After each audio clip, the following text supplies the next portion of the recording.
ನಮಸ್ತೆ ವೀಕ್ಷಕರೇ, ಇವತ್ತು ಮಾರ್ಚ್ 24. ರಷ್ಯಾ ಯುಕ್ರೇನ್ ಸಂಘರ್ಷ ಆರಂಭ ಆಗಿ 2 ವರ್ಷಗಳು 1 ತಿಂಗಳು ಇಂದಿಗೆ ಫೆಬ್ರವರಿ 24, 2022ರಲ್ಲಿ ರಷ್ಯಾ ಸ್ಪೆಷಲ್ ಆಪರೇಷನ್ ಅಂದರೆ ವಿಶೇಷ ಕಾರ್ಯಾಚರಣೆ ಅನ್ನೋ ಹೆಸರಿನಲ್ಲಿ ಆರಂಭಿಸಿದಂಥ ಈ ಯುದ್ಧ ಇಷ್ಟು ದಿನಗಳವರೆಗೆ ಮುಂದುವರ್ಕೊಂಡು ಹೋಗುತ್ತೆ ಅಂತ ಆಗ ಅನಿಸಿರಲಿಲ್ಲ. ರಷ್ಯಾದ ಯೋಜನೆಗಳು ಬಹಳ ಲಿಮಿಟೆಡ್ ಅಂತಂದ್ರೆ 2 ಅರ್ಥದಲ್ಲಿ.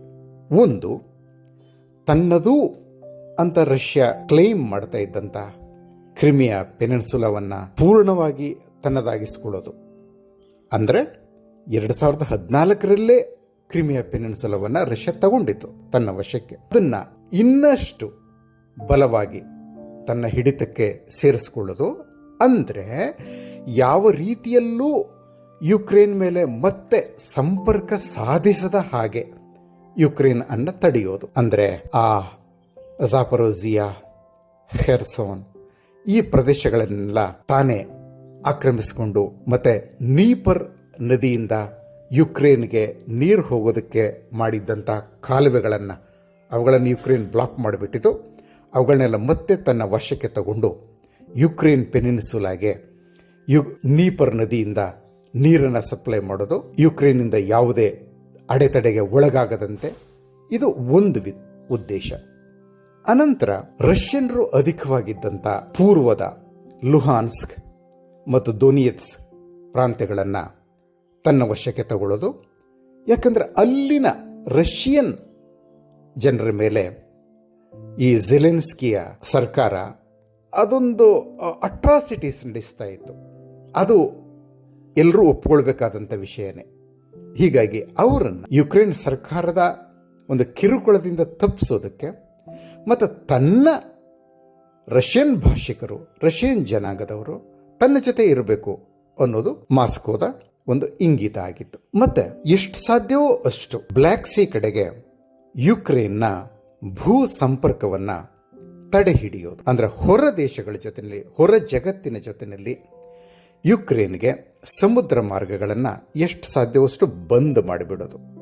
ಇದೂ ಸಹ ರಷ್ಯಾದ ಉದ್ದೇಶ ಆಗಿತ್ತು. ಆ ಲೆಕ್ಕ ನೋಡಿದ್ರೆ ಅವರು ಬಹಳ ಸೀಮಿತ ಅವಧಿಯಲ್ಲಿ ಅಜೋವ್ ಸಮುದ್ರ ತೀರದ ಮಾರಿಯೋಪೋಲ್, ಅನಂತರ ಈ ಕಡೆ ಖೆರ್ಸಾನ್ ಇದನ್ನೆಲ್ಲ ಆಕ್ಯುಪೈ ಮಾಡಿಕೊಂಡು ಬಂದುಬಿಟ್ರು ಈ ಕಡೆಗೆ. ಇನ್ನು ರಷ್ಯನ್ ಸೇನೆ ಯುಕ್ರೇನ್ನ ಬಂದರು ನಗರಗಳನ್ನೆಲ್ಲ ತನ್ನ ವಶಕ್ಕೆ ತಗೊಳ್ಳೋದು ಅಂತ ಅನಿಸಿತ್ತು. ಆದರೆ ಕ್ರಿಮಿಯಾ ಜೊತೆ ಯುಕ್ರೇನ್ನ ಸಂಪರ್ಕವನ್ನ ಕತ್ತರಿಸಿದ ಜೊತೆಯಲ್ಲಿ ಪೂರ್ವದ ರಷ್ಯನ್ ಭಾಷಿಕರು ಅಧಿಕವಾಗಿರುವಂಥ ಡಾನ್ಬಾಸ್ ರೀಜನ್ ಅಂದರೆ ದೊನಿಯೆತ್ಸ್ ಮತ್ತು ಲುಹಾನ್ಸ್ಕ್ ಅದನ್ನ ತನ್ನ ವಶಕ್ಕೆ ತಗೊಂಡ ನಂತರ ಅಂತಹ ದೊಡ್ಡ ಪ್ರಮಾಣದ ದಾಳಿಯನ್ನು ರಷ್ಯಾ ಯುಕ್ರೇನ್ ಮೇಲೆ ನಡೆಸ್ತಾ ಇಲ್ಲ. ಕಳೆದ 1.5 ವರ್ಷಗಳಲ್ಲಿ ಸಣ್ಣ ಪುಟ್ಟ ಏರಿಳಿತಗಳು ಆಗ್ತಾನೆ ಇರ್ತವೆ, ಯುದ್ಧದಲ್ಲಿ ಅದು ಸಾಮಾನ್ಯ. ಆದರೆ ರಷ್ಯಾದ ಹಿಡಿತ ಇದೆಯಲ್ಲ, ಅಂದರೆ ಈ ಪ್ರದೇಶಗಳ ಮೇಲೆ ಅದನ್ನು ಪೂರ್ಣವಾಗಿ ತೆರವುಗೊಳಿಸೋದಕ್ಕೆ ಯುಕ್ರೇನ್ಗೆ ಇನ್ನೂ ಆಗಿಲ್ಲ. ಮತ್ತು ಮೊನ್ನೆ ಅಂದರೆ ಕಳೆದ ವಾರಾಂತ್ಯದಲ್ಲಿ ನಡೆದಂಥ ರಷ್ಯಾದ ಅಧ್ಯಕ್ಷೀಯ ಚುನಾವಣೆಯಲ್ಲಿ ಕ್ರಿಮಿಯಾ ಮತ್ತು ಲುಹಾನ್ಸ್ಕ್, ದೊನಿಯೆತ್ಸ್, ಖೆರ್ಸಾನ್ ಅಲ್ಲಿಯ ಜನರೆಲ್ಲ ಮತ ಚಲಾಯಿಸಿದ್ರು. ಅಂದರೆ ಆ ಪ್ರದೇಶಗಳು ಈಗ ರಷ್ಯಾದ ಪ್ರಕಾರ ರಷ್ಯನ್ ಟೆರಿಟರೀಸ್. ಅವು ಪ್ರಪಂಚ ಒಪ್ಪಿಕೊಳ್ಳಿ ಬಿಡಲಿ, ಆದರೆ ಈಗ ಅವು ರಷ್ಯಾದ ಪ್ರದೇಶಗಳಾಗಿವೆ. ಇಷ್ಟಾಗಿಯೂ ಸಹ ಇನ್ನೂ ಯುದ್ಧವನ್ನು ಮುಂದುವರಿಸ್ತಾ ಇರೋದು ಯಾಕೆ? ಅದರ ಅಗತ್ಯ ಇದೆಯಾ? ಪೂರ್ಣವಾಗಿ ಯುಕ್ರೇನನ್ನು ತನ್ನ ಹಿಡಿತಕ್ಕೆ ತಗೊಳ್ಳೋದು ರಷ್ಯಾದ ಉದ್ದೇಶ ಅಲ್ಲ. ಅಧ್ಯಕ್ಷ ಪುತಿನ್ರಿಗೆ ಅಂಥ ಒಂದು ಉದ್ದೇಶ ಏನೂ ಇಲ್ಲ. ಯಾಕಂದರೆ ಅದನ್ನು ಪ್ರಪಂಚ ಒಪ್ಪೋದಿಲ್ಲ. ಈಗಾಗಲೇ ಯುಕ್ರೇನ್ ಮೇಲೆ ದಾಳಿ ನಡೆಸಿದಂಥದಕ್ಕಾಗಿಯೇ ರಷ್ಯಾದ ಮೇಲೆ ಸುಮಾರು 5,000ಕ್ಕಿಂತಲೂ ಹೆಚ್ಚು ಆರ್ಥಿಕ ದಿಗ್ಬಂಧನಗಳನ್ನು ಹಾಕಲಾಗಿದೆ. ಅಮೆರಿಕ ಮತ್ತು ಅದರ ಪಶ್ಚಿಮ ಯುರೋಪಿಯನ್ ಸಹಯೋಗಿಗಳು ಮತ್ತು ಈವನ್ ಈಸ್ಟ್ ಏಷ್ಯನ್ ಸಹಯೋಗಿಗಳು, ಸೌತ್ ಕೊರಿಯಾ, ಜಪಾನ್ ಅವೆಲ್ಲವೂ, ಆಮೇಲೆ ಯುನೈಟೆಡ್ ನೇಷನ್ಸ್ ಸಹ. ಹೀಗಾಗಿ ಇಡೀ ಯುಕ್ರೇನನ್ನು ತನ್ನ ಹಿಡಿತಕ್ಕೆ ತಗೊಂಡ್ರೆ ರಷ್ಯಾದ ಸ್ಥಿತಿ, ರಾಜತಾಂತ್ರಿಕ ಮತ್ತು ಆರ್ಥಿಕ ಸ್ಥಿತಿ ಜಾಗತಿಕವಾಗಿ ಬಹಳ ಕೆಟ್ಟೋಗ್ಬಿಡ್ತದೆ. ಹೀಗಾಗಿ ಪುತಿನ್ ಅದನ್ನು ಮಾಡೋದಕ್ಕೆ ಹೋಗೋದಿಲ್ಲ. ಮತ್ತು ಯುಕ್ರೇನ್ರಲ್ಲಿ ಈಗ ರಷ್ಯನ್ನರ ವಿರುದ್ಧವಾಗಿ ಉಂಟಾಗಿರುವಂಥ ಆ ಒಂದು ವಿರೋಧದ ಅಲೆ ಇದೆಯಲ್ಲ, ಅದನ್ನು ತಡೆಯೋದು ಸಹ ಮತ್ತು ಬಹಳ ಕಾಲ ತಡೆಗಟ್ಟಿ ಹಿಡಿದುಕೊಳ್ಳೋದು ಸಹ ರಷ್ಯಾಗೆ ಆಗೋದಿಲ್ಲ. ಈ ಕಾರಣಕ್ಕಾಗಿ ಇಡೀ ಯುಕ್ರೇನನ್ನು ತನ್ನ ವಶಕ್ಕೆ ತಗೊಳ್ಳೋದರಲ್ಲಿ ಅಧ್ಯಕ್ಷ ಪುತಿನ್ರಿಗೆ ಆಸಕ್ತಿ ಏನೂ ಇಲ್ಲ. ಹಾಗಿದ್ದು ಈ ಯುದ್ಧ ಯಾಕೆ ಮುಂದುವರಿತಾ ಇದೆ? ಇದಕ್ಕೆ ಒಂದು ಸರಳ ಕಾರಣ. ಇದಕ್ಕೆ ನಾವು ಸ್ವಲ್ಪ ಹಿಂದಕ್ಕೆ ಹೋಗಬೇಕಾಗ್ತದೆ. ಸೋವಿಯತ್ ಯೂನಿಯನ್ ಡಿಸಿಂಟಿಗ್ರೇಟ್ ಆದಮೇಲೆ 91-92 ಆ ಸಮಯದಲ್ಲಿ ಅಮೆರಿಕ ರಷ್ಯಾಗೆ ಕೊಟ್ಟಂಥ ವಾಗ್ದಾನ, ನ್ಯಾಟೋ ಅಂದರೆ ನಾರ್ತ್ ಅಟ್ಲಾಂಟಿಕ್ ಟ್ರೀಟಿ ಆರ್ಗನೈಸೇಷನ್, ಅದನ್ನು ಪೂರ್ವಕ್ಕೆ ವಿಸ್ತರಿಸೋದಿಲ್ಲ. ಅಂದರೆ ರಷ್ಯಾದ ಗಡಿಗಳಿಗೆ, ಪಶ್ಚಿಮದ ಗಡಿಗಳಿಗೆ ಹೊಂದಿಕೊಂಡಂಥ ಪೂರ್ವ ಯುರೋಪಿಯನ್ ದೇಶಗಳನ್ನು ನ್ಯಾಟೋಗೆ ಸೇರಿಸ್ಕೊಳ್ಳೋದಿಲ್ಲ, ನ್ಯಾಟೋ ಸೇನಾಕೂಟಕ್ಕೆ ಸೇರಿಸ್ಕೊಳ್ಳೋದಿಲ್ಲ ಅಂತ. ಆದರೆ ಕೆಲವೇ ದಿನಗಳಲ್ಲಿ ಅಮೆರಿಕನ್ ಅಧ್ಯಕ್ಷರುಗಳು ಅದನ್ನು ಮರೆತು ಬಿಟ್ಟರು. ಒಂದೊಂದಾಗಿ ಉತ್ತರದ ಎಸ್ತೋನಿಯಾದಿಂದ ಹಿಡಿದು ದಕ್ಷಿಣದ ರೊಮಾನಿಯಾವರೆಗೆ ಒಂದೊಂದಾಗಿ ಎಲ್ಲ ದೇಶಗಳನ್ನು ನ್ಯಾಟೋಗೆ ಸೇರಿಸ್ಕೊಂಡ್ಬಿಟ್ರು. ರಷ್ಯಾ ಅದನ್ನು ವಿರೋಧಿಸೋ ಸ್ಥಿತಿಯಲ್ಲಿ ಇರಲಿಲ್ಲ. ಆರ್ಥಿಕವಾಗಿ ಅದು ಬಹಳ ವೀಕ್ ಆಗಿತ್ತು. ಮತ್ತು ಆ ಕಾರಣಕ್ಕಾಗಿ, ನ್ಯಾಟೋ ವಿಸ್ತರಣೆಯ ಕಾರಣಕ್ಕಾಗಿ ಒಂದು ಯುದ್ಧ ಮಾಡುವಂಥ ಸ್ಥಿತಿಯಲ್ಲೂ ರಷ್ಯಾ ಇರಲಿಲ್ಲ. ಸೇನಾಬಲ ಇದ್ದಿರ್ಬೋದು, ಆದರೆ ಆರ್ಥಿಕ ಬಲದ ಬೆಂಬಲ ಇಲ್ಲದ ಸೇನಾಬಲ ಎಷ್ಟು ದಿನಗಳವರೆಗೆ ನಿಮಗೆ ಉಪಯೋಗಕ್ಕೆ ಬಂದಿತು? ಹೀಗಾಗಿ ರಷ್ಯಾ ಇದನ್ನು ಒಪ್ಕೋಬೇಕಾಯಿತು with some critical remark now and then. ಆದರೆ ರಷ್ಯಾಗೆ ತೀರ ಹತ್ತಿರವಾದಂಥ, ರಷ್ಯಾ ಜೊತೆ ಉದ್ದದ ಗಡಿಯನ್ನು ಹೊಂದಿದ್ದಂಥ ಮತ್ತು ಬ್ಲ್ಯಾಕ್ ಸಿ ಮೇಲೆ ಆಲ್ಮೋಸ್ಟ್ ಹಿಡಿತವನ್ನು ಹೊಂದಿದ್ದ ಯುಕ್ರೇನನ್ನು ಸಹ ನ್ಯಾಟೋಗೆ ಸೇರಿಸಿಕೊಳ್ಳೋದಕ್ಕೆ ಅಮೆರಿಕ ಪ್ರಯತ್ನ ಪಟ್ಟಾಗ ರಷ್ಯಾ ಅದರ ವಿರುದ್ಧವಾಗಿ ದನಿ ಎತ್ತಲೇಬೇಕಾಯಿತು. ಅಂದರೆ ರಷ್ಯಾವನ್ನು ಈ ಮಟ್ಟದ ಒಂದು ಕಾರ್ಯಾಚರಣೆಗೆ ಪ್ರೇರೇಪಿಸಿದ್ದು ಅಮೆರಿಕ. ಇದರ ತಯಾರಿಯನ್ನು ಅಮೆರಿಕ 10 ವರ್ಷಗಳ ಹಿಂದಿನಿಂದಲೇ ಮಾಡ್ಕೊಂಡು ಬಂದಿತ್ತು. ಬರಾಕ್ ಒಬಾಮಾ ಕಾಲದಲ್ಲಿ ವಿಕ್ಟೋರಿಯಾ ನ್ಯೂಲ್ಯಾಂಡ್ ಅಂತ ಒಬ್ಬರು ಉಪ ವಿದೇಶಾಂಗ ಕಾರ್ಯದರ್ಶಿ ಇದ್ದರು. 2014ರಲ್ಲಿ ಆಕೆನೇ ಮುಖ್ಯ ಕಾರಣ ಯುಕ್ರೇನ್ನಲ್ಲಿ ರಷ್ಯಾದ ಪರವಾದ ಸರ್ಕಾರ ಉರುಳಿ ರಷ್ಯನ್ ವಿರೋಧಿ ಸರ್ಕಾರ ಬರೋದಕ್ಕೆ. ಈ ಅಮ್ಮ ಎಲ್ಲಿ ಕಾಲಿಡ್ತಾಳೋ ಅಲ್ಲಿ ಅನಾಹುತ ಘಟಿಸೋದು ಸಾಮಾನ್ಯವಾಗೋಗಿತ್ತು. ಅಂಥ ಖತರ್ನಾಕ್ ವ್ಯಕ್ತಿ ಈಕೆ. ಮೊನ್ನೆ ರಿಸೈನ್ ಮಾಡಿದ್ಲು. ಅಂದರೆ ಒಬಾಮಾ ಕಾಲದಲ್ಲಿ ಉಪ ವಿದೇಶಾಂಗ ಕಾರ್ಯದರ್ಶಿ, ಟ್ರಂಪ್ ಕಾಲದಲ್ಲಿ ಮರೆಯಾಗಿದ್ದನ್ನ ಮತ್ತೆ ಈ ಡೆಮೊಕ್ರೆಟಿಕ್ ಸರ್ಕಾರ ಬಂದಾಗ, ಬೈಡನ್ ಆಡಳಿತ ಬಂದಾಗ ಪುನಃ ಆಕೆನ ಉಪ ವಿದೇಶಾಂಗ ಕಾರ್ಯದರ್ಶಿಯಾಗಿ ನೇಮಕ ಮಾಡಿಕೊಳ್ಳಲಾಗಿತ್ತು. ಇನ್ನಷ್ಟು ಕುಕೃತ್ಯಗಳನ್ನ ಆಕೆ ನಡೆಸಿದಳು ಬೇರೆ ಬೇರೆ ದೇಶಗಳಲ್ಲಿ. ಸೊ ಮೊನ್ನೆ ರಿಸೈನ್ ಮಾಡಿದ್ದಾರೆ ಅಮ್ಮ. ಅದು ಭಾಳ ಒಳ್ಳೆಯದು, ಅಮೆರಿಕಾಗೂ ಒಳ್ಳೆಯದು, ಪ್ರಪಂಚಕ್ಕೂ ಒಳ್ಳೆಯದು. ಹೀಗೆ 2014ರಲ್ಲಿ ಈಕೆ ಕೈ ತೋರಿಸಿ ಯುಕ್ರೇನ್ನಲ್ಲಿ ರಷ್ಯನ್ ವಿರೋಧಿ ಸರ್ಕಾರ ಬರೋ ಹಾಗೆ ಮಾಡಿದ ಆ ಬೆಳವಣಿಗೆ ಇದೆಯಲ್ಲ, ಅದು ಅಮೆರಿಕದ ಡೆಮೊಕ್ರೆಟಿಕ್ ಸರ್ಕಾರ ಮಾಡಿದಂಥ ಅತಿ ದೊಡ್ಡ ಅನಾಚಾರ ರಷ್ಯಾದ ವಿಷಯದಲ್ಲಿ. ಅನಂತರ ಏನಾಯಿತು? ಯುಕ್ರೇನಲ್ಲಿ ಬಂದಂಥ ಇಬ್ಬರು ಅಧ್ಯಕ್ಷರುಗಳು ಸಹ ಅಮೆರಿಕ ಹೇಳದಂಗೆ ಕೇಳಿಕೊಂಡು ರಷ್ಯಾಗೆ ತಂಟೆ ಕೊಟ್ಟುಕೊಂಡು ರಷ್ಯಾದ ವಿರೋಧದ ಮಾತುಗಳನ್ನ ಆಡಿಕೊಂಡು ನ್ಯಾಟೋಗೂ ಸೇರ್ಕೋತೀವಿ ಅಂತ ಕುಣಿದಾಡೋದಕ್ಕೆ ಶುರು ಮಾಡಿದ್ರು. ಡೊನಾಲ್ಡ್ ಟ್ರಂಪ್ ಅವರಿಗೆ ಇದು ಗೊತ್ತಿತ್ತು, ಇದು ತಪ್ಪು ಅಂತ. ಹೀಗಾಗಿ ಈ ಝೆಲೆನ್ಸ್ಕಿ ಅವರ ಈ ಒಂದು ನ್ಯಾಟೋ ಬಯಕೆಯನ್ನು ಅವರು ಪುರಸ್ಕರಿಸಲೇ ಇಲ್ಲ.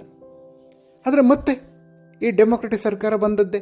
ಒಬಾಮಾ ಕಾಲದಲ್ಲಿ ಉಪಾಧ್ಯಕ್ಷ ಆಗಿದ್ದಂಥ ಬೈಡನ್ ಈಗ ಅಧ್ಯಕ್ಷರಿಗೆ ಕೂತ್ಕೊಂಡ ಮೇಲೆ ಝೆಲೆನ್ಸ್ಕಿಗೆ ಬಾಲ ಉದ್ದವಾಗಿ ಬೆಳಕೋತು.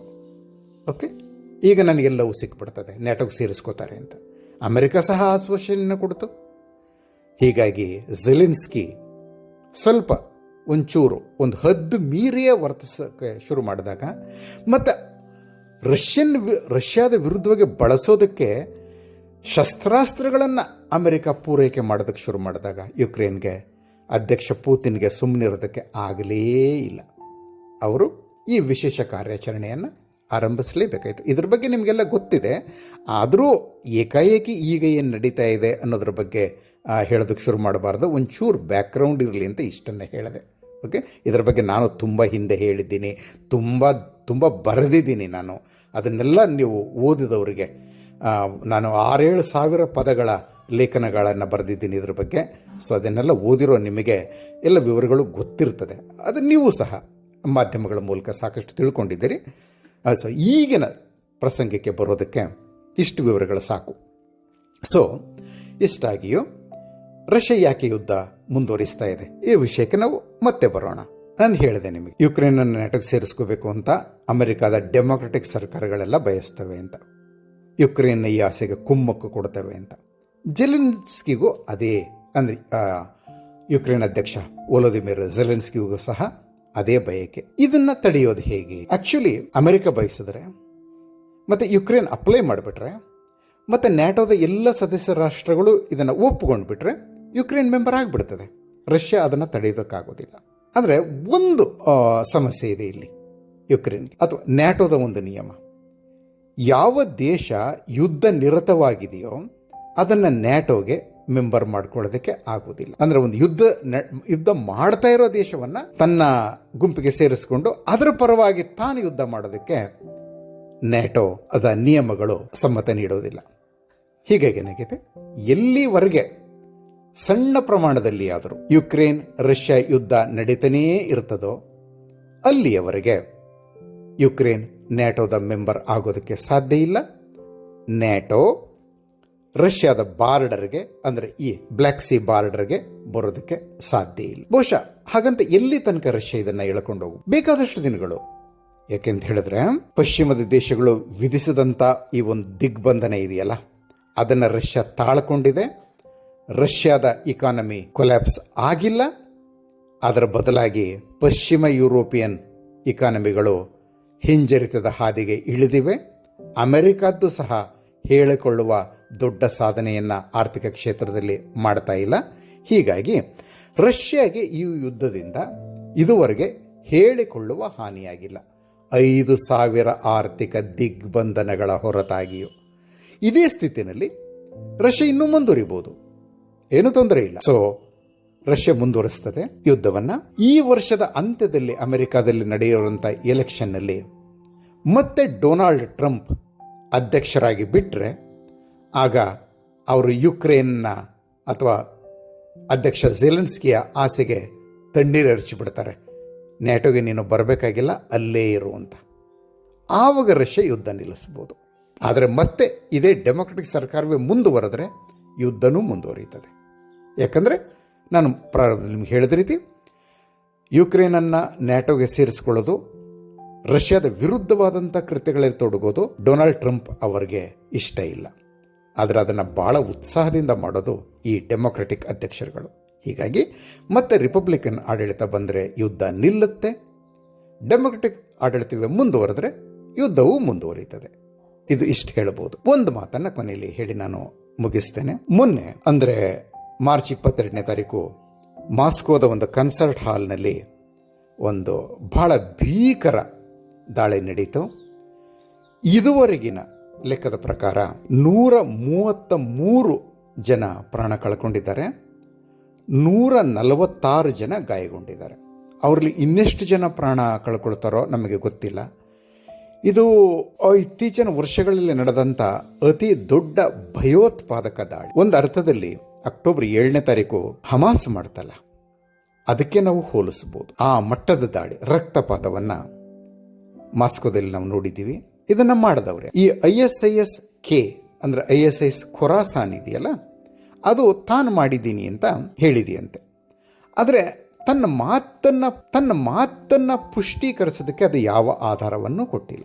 ಮೊದಲೇ ಎಚ್ಚೆತ್ತುಕೊಂಡು ಯುಕ್ರೇನಿಯನ್ರು ಹೇಳಿದ್ದಾರೆ ಇದನ್ನು ನಾವು ಮಾಡಿ. ಆದರೆ ರಷ್ಯನ್ ಅಥಾರಿಟೀಸ್ ಏನ್ ಹೇಳ್ತವೆ, ಯುಕ್ರೇನಿಯನ್ ಪಾತ್ರ ಇಲ್ಲಿ ಇದೆ ಅಂತ. ಅಮೆರಿಕ ಯುಕ್ರೇನ್ ಮಾತನ್ನ ಒಪ್ಪಿಕೊಂಡು ಇಲ್ಲಿ ಯುಕ್ರೇನಿಯನ್ನರ ಪಾತ್ರ ಇದೆ ಅನ್ನೋದಕ್ಕೆ ಕ್ರೆಡಿಬಲ್ ಎವಿಡೆನ್ಸ್ ಇಲ್ಲ ಅಂತ ಹೇಳ್ತಾ ಇದೆ. ಇದನ್ನೇ ನಾವು ಮುಂದುವರಿಸಿ ISIS-K ಅದರ ಪಾತ್ರವೂ ಇಲ್ಲ ಅಥವಾ ಅದರ ಪಾತ್ರ ಇದೆ ಅನ್ನೋದಕ್ಕೆ ನಮಗೆ ನಂಬಲರ್ಹ ಆಧಾರಗಳು ಸಿಗ್ತಾ ಇಲ್ಲ ಅಂತ ನಾವು ಹೇಳೋದು. ಯಾಕೆ ಅಂತಂದ್ರೆ ನಾನು ಹೇಳಿದ್ನಲ್ಲ, ISIS ಅಥವಾ ISK ಅದು ತಾನಿದನ್ನು ಮಾಡಿದ್ದೀನಿ ಅಂತ ಹೇಳಿದ್ರು ಅದನ್ನ ಪುಷ್ಟೀಕರಿಸೋದಕ್ಕೆ ಆಧಾರಗಳನ್ನು ಕೊಟ್ಟಿಲ್ಲ. ಮತ್ತು ISK ಆಕ್ಟಿವ್ ಆಗಿರೋದು ಅಫ್ಘಾನಿಸ್ತಾನದಲ್ಲಿ. ಅಫ್ಘಾನಿಸ್ತಾನ ಇವನ್ ಪಾಕಿಸ್ತಾನದಲ್ಲಿ ಆಕ್ಟಿವ್ ಆಗಿರುವಂಥ ISKಗೆ ರಷ್ಯಾದ ಮೇಲೆ ಇಂಥ ಒಂದು ದಾಳಿಯನ್ನು, ಉಗ್ರ ಭಯೋತ್ಪಾದಕ ದಾಳಿಯನ್ನು ನಡೆಸೋದಕ್ಕೆ ಏನು ಕಾರಣ? ಹಿಂದೆ ಅದನ್ನು ಚೆಚೆನ್ ರೆಬೆಲ್ಗಳು ಮಾಡ್ತಾ ಇದ್ರು, ನಾವು ನೋಡಿದ್ದೀವಿ ಅದನ್ನು. ಮಾಸ್ಕೋದ ಅಪಾರ್ಟ್ಮೆಂಟ್ ಬಿಲ್ಡಿಂಗ್ನಲ್ಲೇ 400 ಜನರನ್ನ ಕೊಂದಿದ್ರು ಅವರು. ಮತ್ತೆ ದಾಳಿ ಮಾಡ್ತಾಯಿದ್ರು ಮಾಸ್ಕೋದಲ್ಲಿ. ಆದರೆ ಆಮೇಲೆ ಚೆಚೆನ್ರೇ ರಷ್ಯನ್ರ ಪರವಾಗಿ ತಿರುಗಿಬಿಟ್ರು. ಚೆಚೆನ್ ನಾಯಕ ರಂಜಾನ್ ಕದಿರೋವ್ ಅಧ್ಯಕ್ಷ ಪೂತಿನ್ರ ಕಟ್ಟ ಅಭಿಮಾನಿ ಮತ್ತು ಬೆಂಬಲಿಗ. ಈಗ ಚೆಚೆನ್ ಕಡೆಯಿಂದ ಏನು ಭಯ ಇಲ್ಲ ರಷ್ಯಾ. ಸೊ ಇನ್ಯಾವುದಾದ್ರೂ ಅಥವಾ ISIS ಇದೆಯಲ್ಲ, ಆಕ್ಚುಯಲ್ ISIS ಸಿರಿಯಾ ಮತ್ತು ಇರಾಕ್ನಲ್ಲಿ, ಅದು ಏನಾದರೂ ಮಾಡಿದ್ರೆ ನಾವು ಬಹುಶಃ ಒಪ್ಕೋಬೋದಾಗಿತ್ತೋ ಏನೋ. ಯಾಕೆಂತ ಹೇಳಿದ್ರೆ ಅಲ್ಲಿ ISIS Islamic state of Iraq and Syria ಅದನ್ನು ಒಂದು ನಿರ್ನಾಮಗೊಳಿಸೋದಕ್ಕೆ ಅಥವಾ ಅದರ ಶಕ್ತಿನ ಕುಂದಿಸೋದಕ್ಕೆ ಅಮೆರಿಕ ಜೊತೆ ರಷ್ಯಾನೂ ಸೇರಿಕೊಂಡು ಕಾರ್ಯಾಚರಣೆ ನಡೆಸಿತ್ತು. ಓಕೆ, ಸೊ ಅದನ್ನು ಒಂದು ನೆನಪಿಟ್ಟುಕೊಂಡು ಆ ಸಂಘಟನೆಯ ರೆಮ್ನೆಂಟ್ಸ್ ಏನೇನಿವೋ ಅವು ಮತ್ತೆ ರಷ್ಯಾದ ಮೇಲೆ ಏನಾದರೂ ದಾಳಿ ಮಾಡ್ಬೋದು, ಅಮೆರಿಕದ ವಿರುದ್ಧವಾಗೂ ಮಾಡ್ಬೋದು. ಅವ್ರು ಮಾಡ್ತಾನೆ ಇದ್ದಾರೆ. ಇರಾಕ್ನಲ್ಲಿ ಮತ್ತು ಸಿರಿಯಾದಲ್ಲಿ ಅಮೆರಿಕದ ಸೇನಾ ಠಿಕಾಣಿಗಳ ಮೇಲೆ, ಸೈನಿಕರ ಮೇಲೆ ದಾಳಿ ಮಾಡ್ತಾನೆ ಇದ್ದಾರೆ. ಓಕೆ, ಆದರೆ ISK ಇದೆಯಲ್ಲ, ಅದು ಅಂದರೆ ಅಫ್ಘಾನಿಸ್ತಾನ್ ಮತ್ತು ಈಸ್ಟರ್ನ್ ಇರಾನ್, ಪಾಕಿಸ್ತಾನಲ್ಲಿ ಆಕ್ಟಿವ್ ಆಗಿರುವಂಥ ISK ಅದಕ್ಕೆ ರಷ್ಯಾದಿಂದ ಅಂಥ ಅಪಾಯವೇನೂ ಕಂಡಂಗೆ ಆಗಿಲ್ಲ. ಯಾಕಂದರೆ ಅಫ್ಘಾನಿಸ್ತಾನದ ಮೇಲೆ ಅದು ಯಾವುದೇ ರೀತಿಯ ಒಂದು ದಾಳಿಯನ್ನು ರಷ್ಯಾ ನಡೆಸಿಲ್ಲ. ಓಕೆ, ಡಿಪ್ಲೊಮ್ಯಾಟಿಕ್ ರೆಕಗ್ನಿಷನ್ ಇಲ್ಲದೆ ಇರ್ಬೋದು, ಆದರೆ ಬೇರೆ ಸಂಬಂಧಗಳನ್ನು ರಷ್ಯಾ ಇಟ್ಟುಕೊಂಡಿದೆ. ಸ್ವಲ್ಪ ಒಂದು ಎಚ್ಚರಿಕೆಯನ್ನು ಅನುಸರಿಸ್ತಾ, ಅಂದರೆ ಅಫ್ಘಾನಿಸ್ತಾನದ ತಾಲಿಬಾನ್ ಮೂಲಭೂತವಾದಿಗಳು ಸೆಂಟ್ರಲ್ ಏಷ್ಯನ್ ರಿಪಬ್ಲಿಕ್ಸ್ಗೆ ನುಸುಳಬಾರದು, ಇದಷ್ಟೇ ರಷ್ಯಾದ ಒಂದು ನೀತಿ. ಅಂದರೆ ರಷ್ಯಾದ ಸಾಫ್ಟ್ ಅಂಡರ್ ಬೇಲಿ ಇದೆಯಲ್ಲ, ಅದರಲ್ಲಿ ಯಾವುದೇ ತೊಂದರೆ ಆಗಬಾರದು ಅಂತ. ಅದು ಸಹಜ, ನಾವು ಒಪ್ಪಿಕೊಳ್ಳೇಬೇಕು ಅದನ್ನು. ರಷ್ಯಾದ ಸೆಕ್ಯೂರಿಟಿ ಕನ್ಸರ್ನ್ ಇದೆಯಲ್ಲ, ಅದನ್ನು ಒಪ್ಪಿಕೊಳ್ಳೇಬೇಕು. ಅದು ಬಿಟ್ಟು ರಷ್ಯಾ ಮತ್ತೇನು ಮಾಡ್ತಾ ಇಲ್ಲ ISK ಬಗ್ಗೆ. ಹಾಗಿರುವಾಗ ಇದು ISK ಇಂಥ ಒಂದು ಭಯಾನಕ ದಾಳಿಯನ್ನು ರಷ್ಯಾದ ರಾಜಧಾನಿಯಲ್ಲಿ ನಡೆಸಿದೆ ಅನ್ನೋದನ್ನು ಪೂರ್ಣವಾಗಿ ಒಪ್ಪಿಕೊಳ್ಳೋದಕ್ಕೆ ನಮಗೂ ಕಷ್ಟ ಆಗುತ್ತೆ. ಇದರ ಬಗ್ಗೆ ಇನ್ನಷ್ಟು ಆಧಾರಗಳು ನಮಗೆ ಬೇಕು. ಸೊ ಒಂದು ವೇಳೆ ISKನೇ ಇದರಲ್ಲಿ ಇನ್ವಾಲ್ವ್ ಆಗಿದ್ದರೆ ರಷ್ಯಾ ಸುಮ್ಮನಿರೋದಿಲ್ಲ. ಈಗಾಗಲೇ 11 ಜನರನ್ನು ಅರೆಸ್ಟ್ ಮಾಡಿದ್ದಾರೆ. ಅದರಲ್ಲಿ 4 ಗನ್ಮೆನ್. ವಿಚಾರಣೆ ನಡೀತಾ ಇದೆ. ಪುತಿನ್ ಹೇಳಿದ್ದಾರೆ, ಅವರು ನಮ್ಮ ಮೋದಿಯವರು ಮತ್ತು ಅಮಿತ್ ಶಾ ಅವರು ಹೇಳಿದಂಥ ಮಾತುಗಳನ್ನೇ ಪುನರುಚ್ಚರಿಸಿದ್ದಾರೆ, ಹುಡುಕಿ ಕೊಲ್ತೇವೆ ಅಂತ. ಸೊ ಹುಡುಕಿ ಕೊಲ್ಲೋ ನಿರ್ಧಾರ ರಷ್ಯಾ ಮಾಡಿದೆ. ಈ 11 ಜನರ ವಿಚಾರಣೆ ನಡೀತಾ ಇದೆ. ಅದರಿಂದ ವಿವರಗಳು ಹೊರ ಬರ್ತಾ ಇದ್ದ ಹಾಗೆ ರಷ್ಯಾ ಈ ದಾಳಿಯಲ್ಲಿ ಯಾರು ಇದ್ದಾರೋ ಅವರ ವಿರುದ್ಧ ತೀವ್ರ ಥರದ ಕಾರ್ಯಾಚರಣೆಯನ್ನು ಕೈಗೊಳ್ಳೋದು ನಿಶ್ಚಿತ. ಮತ್ತು ರಷ್ಯಾ ಸಹ ಆವಾಗ ಪುತಿನ್ ಯುದ್ಧದ ಅಥವಾ ಹಿಂದಿನ ದಿನದಿಂದಲೂ ಮತ್ತೆ ನ್ಯೂಕ್ಲಿಯರ್ ದಾಳಿಗಳನ್ನು ನಡೆಸ್ತೀನಿ ಅಂತ ಹೇಳ್ತಾನೆ ಇದೆ. ಮೊನ್ನೆನೂ ಪುತಿನ್ ಅದೇ ಮಾತು ಹೇಳಿದ್ರು. ಹೀಗಾಗಿ ಸಣ್ಣ ಪ್ರಮಾಣದ ನ್ಯೂಕ್ಲಿಯರ್ ಬಾಂಬ್ಗಳನ್ನು ಈ IS ಠಿಕಾಣಿಗಳ ಮೇಲೆ ಅಥವಾ IS ನೆಲೆಗಳ ಮೇಲೆ ಹಾಕಬಹುದಾ ಅನ್ನೋ ಒಂದು ಸಾಧ್ಯತೆಯನ್ನು ಸಹ ನಾವು ಪರಿಗಣಿಸಬೇಕಾಗ್ತದೆ.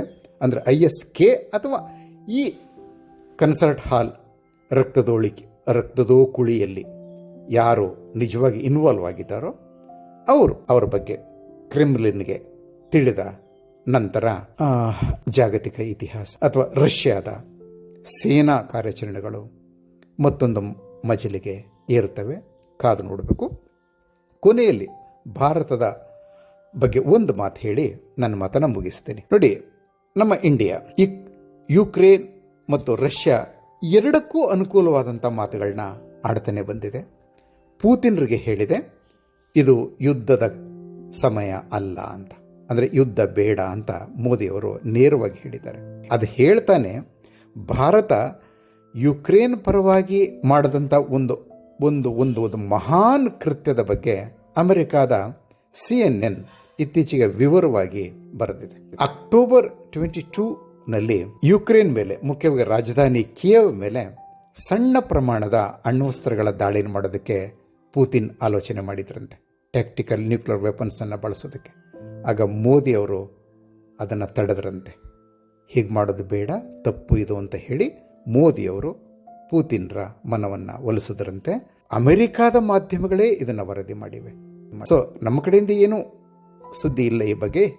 ಮೋದಿ ಸರ್ಕಾರ ಮಾಡಿದಂಥ ದೊಡ್ಡ ದೊಡ್ಡ ಕೆಲಸಗಳನ್ನ ದೊಡ್ಡದಾಗಿ ಹೇಳಿಕೊಡೋದಿಲ್ಲ, ಅದು ನಿಮಗೂ ಗೊತ್ತಿದೆ. ಆದರೆ ಈ ಕೃತ್ಯ ಇದೆಯಲ್ಲ, ಇದು ಬಹುಶಃ ಯುಕ್ರೇನನ್ನು, ಕಿಯವನ್ನು ಉಳಿಸೋದರಲ್ಲಿ ಪ್ರಪಂಚದ ಬೇರೆ ಯಾವುದೇ ಶಕ್ತಿ ವಹಿಸಲಾಗದಷ್ಟು ದೊಡ್ಡ ಪ್ರಮಾಣದ ಪಾತ್ರವನ್ನು ಭಾರತ ವಹಿಸಿರೋದರ ಸೂಚನೆ ಆಗಿದೆ. ಅದೇ ಸಮಯದಲ್ಲಿ ರಷ್ಯಾದ ಸೆಕ್ಯೂರಿಟಿ ಕನ್ಸರ್ನ್ ಇದೆಯಲ್ಲ, ನ್ಯಾಟೋ ಅದರ ಬಾಗಿಲಿಗೆ ಬರೋದು ಮತ್ತು ಯುಕ್ರೇನ್ ನ್ಯಾಟೋದ ಮೆಂಬರ್ ಆಗಿ ರಷ್ಯಾಗೆ ತಂಟೆ ಕೊಡುವಂಥ ಸ್ಥಿತಿಗೆ ತಲುಪೋದು, ಇದನ್ನೂ ಸಹ ಭಾರತ ವಿರೋಧಿಸಿದೆ. ಅಂದರೆ ರಷ್ಯಾದ ಸೆಕ್ಯೂರಿಟಿ ಕನ್ಸರ್ನ್ಗಳನ್ನು ಭಾರತ ಒಪ್ಕೊಳ್ತದೆ. ಅದೇ ರೀತಿ ಯುಕ್ರೇನ್ ಸಹ ಸ್ವತಂತ್ರವಾಗಿ ಉಳ್ಕೋಬೇಕು, ಹೆಚ್ಚಿನ ಹಾನಿಗೆ ಒಳಗಾಗದೆ ಅನ್ನೋದನ್ನು ಸಹ ಭಾರತ ತನ್ನ ನೀತಿಯ ಮೂಲಕ ಪ್ರದರ್ಶಿಸಿದೆ. ಸೊ ಭಾರತದ ಈ ನೀತಿ ಇದೆಯಲ್ಲ, ಇದು ಪ್ರೋ ಆ್ಯಕ್ಟಿವ್, ಒಳ್ಳೆಯದೇ. ಇದನ್ನು ನೇರವಾಗಿ ಯುಕ್ರೇನ್ ಪರ ನಿಂತಿರುವಂಥ ಪಶ್ಚಿಮ ದೇಶಗಳು ಅರ್ಥ ಮಾಡಿಕೊಂಡು ರಷ್ಯಾದ ಸೆಕ್ಯೂರಿಟಿ ಕನ್ಸರ್ನ್ಗಳನ್ನ ಒಪ್ಪಿಕೊಂಡ್ರೆ ಬಹುಶಃ ಈ ಯುದ್ಧ, ಇಂಥ ಯುದ್ಧಗಳು ಈ ವಲಯದಲ್ಲಿ ಇನ್ನು ಮುಂದೆ ಘಟಿಸೋದಿಲ್ಲ. ಓಕೆ, ನಮಸ್ತೆ. ಮತ್ತೆ ಭೇಟಿಯಾಗೋಣ ಮುಂದಿನ ಗುರುವಾರ. ಓಕೆ, ಬಾಯ್.